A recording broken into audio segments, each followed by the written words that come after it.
नमस्कार दोस्तों, जब भी आप कभी अपने शहर के बाहर 4 व्हीलर से जाते हैं तो ऐसे में आपने नेशनल हाईवे या स्टेट हाईवे पर गाड़ी चलाते समय टोल प्लाजा जरूर देखे होंगे। और इन टोल प्लाजा में कार, बस, ट्रक और जितनी भी बड़ी बड़ी गाड़ियां होती है उन सभी से टोल टैक्स वसूला जाता है। लेकिन अगर आपने ध्यान दिया हो तो जो 2 व्हीलर व्हीकल होते हैं इनसे टोल टैक्स नहीं वसूला जाता है। तो ऐसा क्यों किया जाता है?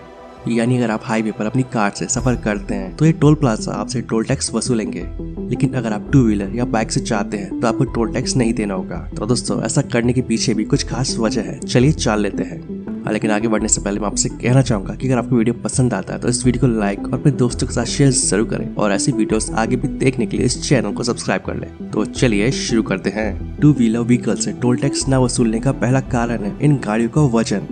2 पहिया वाहनों का वजन बड़ी बड़ी गाड़ियों की तुलना में काफी कम होता है और साथ ही काफी छोटी भी होती है और इस वजह से रोड पर इनका वजन ज्यादा नहीं पड़ता है और साथ ही साथ हम स्कूटर या बाइक पर ज्यादा सामान भी नहीं ले जा सकते हैं। और इन छोटी गाड़ियों की वजह से ये हाईवेज खराब नहीं होते हैं, तो इस वजह से भी इनसे टोल टैक्स नहीं लिया जाता है। यानी ट्रांसपोर्टेशन के जितने भी मोड हैं उन सभी में से 2 पहिया वाहनों को सबसे निचले स्तर पर रखा गया है। और आप सभी ने भी अभी तक यही सुना होगा कि अमीर लोग हमेशा कार में सफर करते हैं और जबकि गरीब या कमजोर वर्ग 2 पहिया वाहन यानी कि बाइक और स्कूटर का इस्तेमाल करते हैं। हालांकि ऐसा भी नहीं है कि इन सभी की फाइनेंशियल कंडीशन एक जैसी हो, लेकिन ये भी एक वजह है जिस वजह से गवर्नमेंट इनसे टोल टैक्स नहीं लेती है।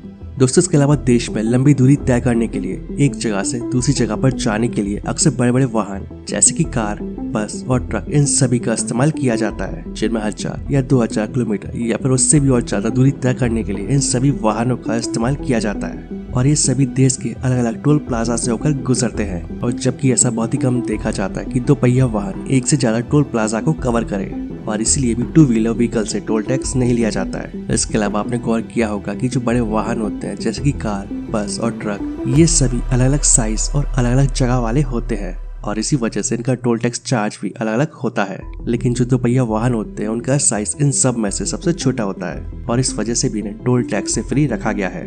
अब एक सवाल आता है कि ये टोल टैक्स आखिर क्यों वसूला जाता है? दोस्तों, दरअसल बड़ी बड़ी गाड़ियों से इसलिए टोल टैक्स लिया जाता है क्योंकि जो भी नेशनल हाईवे बनाया गया है उसे बनाने में जितना भी खर्च आया है उसे कवर करने के लिए ये टोल टैक्स लिया जाता है। इसका दूसरा कारण ये है कि जब रोड में गड्ढे हो जाते हैं, क्योंकि बड़ी गाड़ियों का वजन ज्यादा होता है और इन्हीं की वजह से ज्यादातर रोड डैमेज हो जाती है, तो इनकी मरम्मत के लिए भी टोल टैक्स लिया जाता है। दोस्तों, जब भी हम कोई गाड़ी खरीदने चाहते हैं तो गाड़ी के शोरूम से बाहर निकलने से पहले ही हमें उसका रोड टैक्स चुकाना होता है और गाड़ियों के अनुसार भी ये रोड टैक्स अलग अलग होता है। एम्बुलेंस, बस है, 3 व्हीलर, 13 सीटर मेटाडोर और टैक्सी का रोड टैक्स इनकी कीमत का 6% होता है। और ये रोड टैक्स आपको इसलिए देना होता है क्योंकि जब आप अपनी गाड़ी रोड पर चलाएंगे तो वो रोड टूटेगी भी और उसकी मरम्मत भी करनी होगी, तो इस टैक्स के द्वारा सरकार रोड की देखरेख करती है। दोस्तों, इसके अलावा कई प्राइवेट कंपनियां टॉप क्लास नेशनल हाईवे और एक्सप्रेस वे बनाने में इन्वेस्ट करती हैं और इसके बदले में उन्हें टोल टैक्स वसूली का हक मिलता है। और सिर्फ 4 लेन या उससे ज्यादा लेन की सड़कों पर ये पॉलिसी लागू होती है और इस पॉलिसी के तहत सड़क बनाने वाला इन्वेस्टर 30 साल तक टोल टैक्स वसूल सकता है और ये प्रोजेक्ट शुरू होते ही इन्वेस्ट करने वाली कंपनी टोल वसूलने का हक पा लेती है और 30 साल तक वसूली करने के बाद वो कंपनी उस सड़क को सरकार के हवाले कर देती है।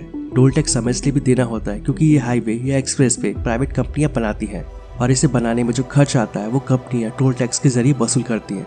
और हम अपने शहर में जिन सड़कों पर गाड़ी चलाते हैं वो सड़कें राज्य सरकार बनवाती है और जब हम कोई गाड़ी खरीदते हैं तो उसके लिए टैक्स पहले ही दे चुके होते हैं। तो मैं आशा करता हूँ आप सभी को ये वीडियो पसंद आया होगा। वीडियो अच्छा लगे तो वीडियो को प्लीज लाइक एंड शेयर जरूर करें और ऐसी वीडियोस आगे भी देखने के लिए इस चैनल को सब्सक्राइब कर लें। तो आज के लिए बस इतना ही, मिलते हैं नेक्स्ट वीडियो में एंड थैंक्स फॉर वॉचिंग।